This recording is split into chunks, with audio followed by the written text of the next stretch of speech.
another moment to talk about Gujarat and various other things. We have our very, very old friend, Mr. Tushar Gandhi.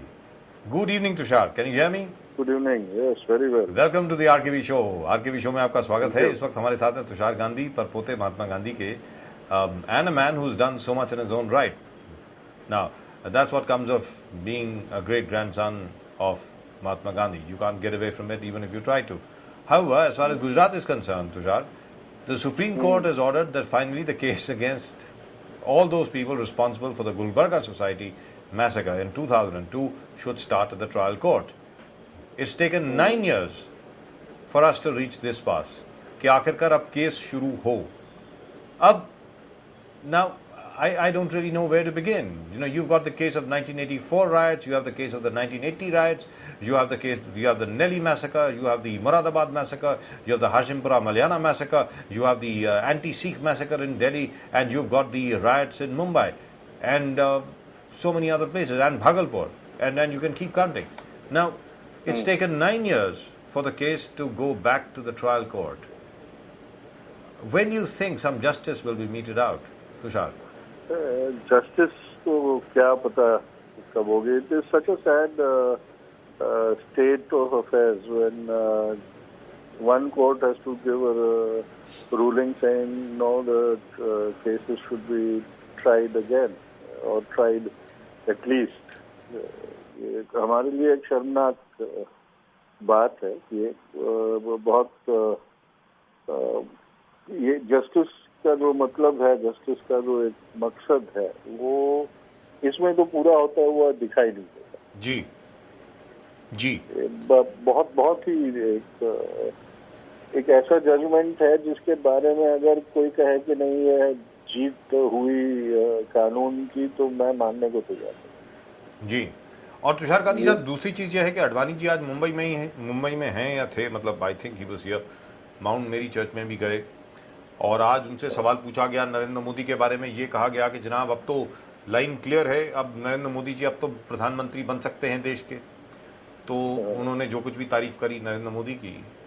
Do you think this is worth the BJP patting itself on the back and saying alright fine, we got a prime ministerial candidate finally?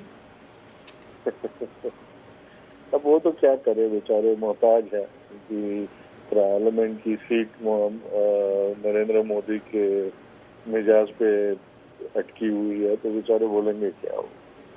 तो I don't think you should give him much credibility. वो उनका desperation जो है वो पिछले थोड़े दिनों में दिखाई दे ही रहा है जी. और लास्ट गैस्प है, अब क्या करेंगे जी. But isn't it a bit disappointing? I mean, on the one hand, all right, the Jaffrey family is putting up a very, very brave face. They, of course, are saying that, all right, you know, we still will have our day in court. And on the other hand, now I'm not saying Narendra Modi is guilty. I'm not saying that at all, because, you know, unless and until there is evidence to the effect, unless and until there's a judgment to the effect. But at the same time, somebody is guilty. And being chief minister, having been chief minister at that time, certainly the onus of responsibility falls on him. Let's be very clear. Of course. They're just 1.5 kilometers away from your own residence, or 2 kilometers away from your own residence, a member of a political party whose entire family, whose house is being destroyed, and he himself is being burnt alive. You know, I wonder what say anybody else would have done. Yes, Tushar, you were saying. No, it's shameful. The entire why just the Jaffrey episode, the whole situation was shameful right from the parading of the bodies of the victims of Godhra. There was no sympathy over there. There was no sorrow over there. It was pure and simple manipulating of people's emotions and sending out a signal saying, now is our chance. Do what you want. You know, I'm giving you a signal of my intentions. Now you show your intentions and do what you like. ये बात तो सही है. जाफरी साहब के death में जितने Narendra Modi responsible है, उतने ही कांग्रेस की कायरता भी रिस्पॉन्सिबल है कि वो फोन करते रहे और किसी को फुर्सत नहीं मिली कि उनके ही कलीग के हालात पे एक नजर भी डाले. जी तो ये एक पूरा जो वाकया है वो इतना शर्मजनक है। आपने सब सारे वाकयों के बारे में जिक्र किया और एक से बढ़कर एक शर्मजनक वाकया हमारे मॉडर्न इंडिया के इतिहास का है, मॉडर्न इंडिया की बदनामी का है। तो मैं समझता हूँ कि इसमें हम सब दोषी ठहराए जाने चाहिए, क्योंकि हम लोगों का खून कब खौलेगा ये पता नहीं चलता, जी, हिंदुस्तानियों का खौलेगा भी या नहीं ये पता नहीं चलता। जी। अब तुषार, ये इस मसले पे आप ना जाने कितनी बार और पहले भी बात कर चुके हैं। अगर एक छोटी सी और बात मैं आपके सामने रखूं, नंबर एक, सुप्रीम कोर्ट का डायरेक्शन, सुप्रीम कोर्ट की हिदायत के केस जो है ट्रायल कोर्ट में शुरू हो, और भारतीय जनता पार्टी का अब ये कहना कि क्लीन चिट मिल गई है नरेंद्र मोदी को, जबकि सुप्रीम कोर्ट की हिदायत में ऐसा कुछ नहीं है, लेकिन भारतीय जनता पार्टी ने साफ तौर से कहा है। और दो पूर्व लॉ मिनिस्टर राम जेठमलानी साहब और अरुण जेटली साहब यही कह रहे हैं। अभी सालमान खुर्शीद साहब हमारे साथ थे, आजकल के लॉ मिनिस्टर, उन्होंने कहा कि भाई ऐसा कुछ नहीं है। खैर वो दूसरी बात है। दूसरी चीज, अन्ना हजारे के आंदोलन के ऊपर जो कुछ भी देखा गया, जिस प्रकार आंदोलित किया एक पर्टिकुलर क्लास को अन्ना हजारे ने, आज लाल कृष्ण आडवाणी जी रथ यात्रा करने जा रहे हैं भ्रष्टाचार के खिलाफ। और इन दोनों तीनों चीजों को अगर आप साथ में देखें तो आपके जहन में क्या उठता है, वो जरा बताएं। पॉलिटिकल अपॉर्चुनिज्म, बिल्कुल कोई खुद के इश्यूज तो है नहीं, और पॉलिटिकल अपॉर्चुनिज्म का ये एक महज बहुत ही भ्रष्ट नमूना है।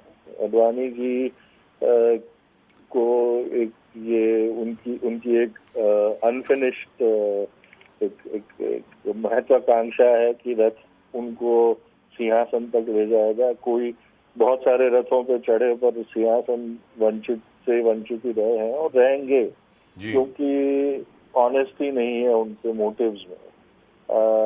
अन्ना हजारे ने एक ओपन सीजन करवा के दे दी है लोगों को, जिनको भी पॉलिटिकल क्लास के ऊपर ताने कसने हैं उनके लिए ओपन सीजन है, क्योंकि अन्ना ने भी एक एस्केपिस्ट रूट निकाला है कि आपके अंदर जो करप्शन है वो मुझे कोई मायने नहीं रखता, जब तक आप मेरे साथ खड़े रह के फला पॉलिटिकल क्लास को गाली दे देते हो। मेरा मकसद बस उतना ही है कि वो पॉलिटिशियंस को आप गालियां दो और हवलदार को सिग्नल तोड़ने पर 100 की पत्ती थमाते रहो। जी जी। तो ये जो ढोंगीपना है वो सब जगह पे है। आडवाणी जी तो माहिर है, ढोंगियों के राजा है। तुषार गांधी साहब, पिछली मर्तबा जब आडवाणी जी ने रथ यात्रा करी थी, उसके बाद अयोध्या में फायरिंग हुई। आपको याद होगा, मुलायम सिंह यादव की सरकार थी, उन्होंने फायरिंग करी थी तथाकथित तौर पर जो राम भक्त थे उन पर। और उसके बाद जो राम मंदिर की मूवमेंट जो इन लोगों ने शुरू करी, जो शुरू हुई, और 1991 में बाबरी मस्जिद का ध्वंस हुआ, उसके बाद उत्तर प्रदेश में तकरीबन 18 शहरों में दंगे हुए, पूरे देश में तकरीबन 23 या 24 शहरों में दंगे हुए। इस बार की रथ यात्रा क्या रंग लाएगी, तुषार गांधी साहब बताएं। नहीं, उस टाइम तो विशिएट किया गया था, जिस तरह से गोधरा के बाद मोदी ने गुजरात को सिग्नल दिया था, उसी तरह आडवाणी जी की जो रथ यात्रा थी सोमनाथ से अयोध्या की, वो एक सिग्नल था कि भाई मैं तो अपना काम कर रहा हूँ, सिग्नल दे रहा हूँ, आप देश को जलाओ, मैं तोड़ने निकला हूँ, आप जलाओ देश को। इस बार शायद वो वैसा कुछ ना हो, क्योंकि किसको जलाएंगे, किसको खाक करेंगे। तो मुझे लगता है कि इस बार की रथ यात्रा में वो खुद की पॉलिटिकल कारकिर्दी को ध्वस्त करने निकले। जी जी। बट डू यू थिंक क्योंकि लोग उब चुके हैं, लोग अब इस तरह के नाटकों से बहलाए जाएंगे नहीं, इस तरह के ढोंगीपन से बहकाए जाएंगे नहीं लोग। जी। So you think that this will not amount to very much? Is that what you're saying? So what I'm saying is this doesn't amount to anything at all except for an old man's unfulfilled ambition. An old man's unfulfilled ambition. All right. Tushar, in terms of whatever is happening in Gujarat, whatever Narendra Modi is doing, and on the one hand you've got development, and on the other hand you've got a major sense where people have not got justice. Now, when do you think there will be a balance between the two? There won't be. There won't be, because the majority of people who today wear Modi's image on their sleeves as, the father of modern Gujarat, don't care that modern Gujarat is built from the blood and bones of the massacre of innocents in 2002. So there is, just like the amnesia over the killings of the 1984 in the 1984 riots post Indira Gandhi. ये दो parallel चीज है. दोनों में collective amnesia guilty लोगों को बेधड़क छूट जाने से, जस्टिस से अपने आप को ऊपर रखने के लिए कलेक्टिवली एक एंथ्यूज करते हैं. दोनों में जो गिल्टी पार्टियां हैं उनको ये अच्छा मौका मिल गया था कि लोगों का जो एमनीजिया था कि भूल जाओ, एक बार होना था हो गया, अब भूल जाओ, अब देखो गुजरात कितना स्वर्णिम है. भले उसके गिरबान में इनोसेंट्स के खून के दाग हो, उनको सिर्फ वो स्वर्णिम पना ही दिखता. जी जी, कहने का मतलब ये हुआ कि जहां तक कि इसका सवाल है, एक और you have Narendra Modi, the great feel good factor. Number 2, Lal Krishna Advani, again talking about the feel-good factor, and Anna Hazare, in a way also talking about the feel-good factor of the middle class, where the middle class feels very good that perhaps they're making a difference. Perhaps they're actually making a difference without having to sacrifice anything on their own. Isn't that a big con job? Isn't that a big con which is being pulled now on just about everybody in this country? Look, the middle class only acted once decisively, and that was when they kicked Indira Gandhi out of office after emergency. That was in 1977. उसके बाद middle class has only behaved in a very selfish manner. Sometimes they have these self-righteous bouts of gas, and the middle class collectively farts, but doesn't really amount to anything. So in terms of this entire exercise, because a lot of people of course say, Anna Hazare has of course denied it. He's gone blue in the face denying the fact that he's had anything to do with the RSS. But the fact remains that a lot of people say, and some evidence of course has come in, of the RSS organization really and truly helping the Anna Hazare movement everywhere. We can see lots of RSS cadres over there, and so on and so forth. So in effect, do you think this is really the last, how shall I say, the last throw of the dice for the RSS and the BJP? No, I think they are India's greatest opportunists, and every time they have a glimmer of an opportunity seeing, they will start licking their chops and salivating. वो ये उनकी फितरत रही है बापू के खून करने के टाइम से. उन्होंने एक अपॉर्चुनिटी तब देखी थी और बापू को मारा था, पर कामयाब नहीं हुए थे. और वही अपॉर्चुनिज्म का जो माहौल है वो आज तक उनका चलता है, और वो बस यही कर सकते हैं. वो पिगी बैक राइड कर सकते हैं, किसी और के काम को अपना काम दिखाने की चेष्टा करना उनकी फितरत है. Right, Tushar, thank you very much for talking to us. Great pleasure as always. Thank you so much. Thank you.